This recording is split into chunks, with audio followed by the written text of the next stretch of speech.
Welcome, Internet Nomad. This is my Halloween special. Today I'm telling my tale of the Quarry. I found this game on the PlayStation Store. My brother and I were interested because it included David Arquette. Just from the trailer, we had a good idea of the plot. The game was expensive, so I never bought it. I found out it was free with PlayStation Plus. I played the beginning, and then it got taken off the catalog. After playing Until Dawn last year, Supermassive Games caught my attention. This developer also made The Quarry. I got the game on Steam during a sale, and that's my background on the game. Like Until Dawn, the game has a roster of playable characters. The goal is to survive one night in a summer camp. The game has similar QuickTime events and choices which could lead to one's demise. In the early game, one counselor wants to stay one more night to romance a female counselor. He rigs the car to not work. The owner of the summer camp, Chris Hackett, tells everyone to stay inside. Of course, without supervision, the counselors plan a party. Between chapters, a tarot card reader shares her visions of the night. The collectible cards give insight into the future. Instead of the totems revealing the future, the player could only pick one card per chapter to see the future. My favorite characters were Abigail and Caitlin, probably because I recognized them as Ariel Winter and Brenda Song. I grew up watching Zack and Cody and also loved Modern Family when that came out. The game also has clues and evidence like Until Dawn. I'm not sure what the clues get you in this game. There's 3 sections, each explaining a different part of the story. I like the options for players. Almost every aspect of the gameplay could be tweaked to the liking of the player. Just want no QuickTime events? That's an option. You can watch the game like a movie. There's a couple multiplayer options too. I never tried them, but it's cool to include. Something neat is how the dialogue options could affect the story. Sometimes the relationships between characters could lead to problems down the line. The game is broken into chapters. These chapters are broken into gameplay sections featuring some of the counselors. My favorite character has to be Ryan. He seems the most level-headed. He also plays a huge role near the end of the game. His choices seem to matter the most. The story isn't the best. I found the Until Dawn story better. I still have more Supermassive games to play. After I finish them all, I'll make a video discussing the best one. That will be years down the line. There's so many. Okay, spoilers.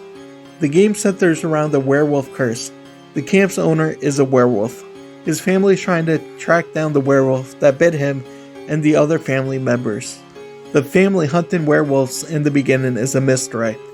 These hunters are seen as the bad guys. In reality, they are trying to keep the counselors safe. Coming out of playing Until Dawn, I knew these people were actually good, but I could never get them to realize it. My brother and I guessed this part of the story with the first trailer on the PlayStation Store. Luckily, there's more to the story. Like Until Dawn, there's a hidden plot behind the clues you collect. The whole goal is to keep the counselors alive through the night of a full moon. According to legend, if a werewolf is killed by a silver bullet, all the other people bitten by the werewolf will be uncursed. Laura and Max begin the game heading to camp a day early. Unfortunately, that was a full moon. Max gets bit by Chris, the camp owner. Laura's goal is to kill Chris. She brings Max to an island where he shouldn't be able to harm anyone. Laura returns thinking she killed Chris, but actually killed Chris's daughter. Laura has been bit, but doesn't transform right away. Ryan and Laura go to Chris's house in search of him. In my playthrough, I let Laura bite me to heal my wounds.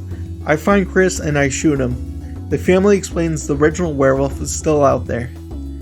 The tarot card reader is the mother of the werewolf boy that causes mess. The family takes the players to where they think he might be. I chose to kill the tarot card reader's son. Everything turns back to normal. I only lost Caitlin, Chris, Nick, and Silas. I regret losing Nick. There's a simple interrupt prompt that I avoided and he died. Ryan ends up killing Chris. Most of the people are cured after that. However, Caleb attacks Caitlin and killed her. The final choice to kill Silas was hard.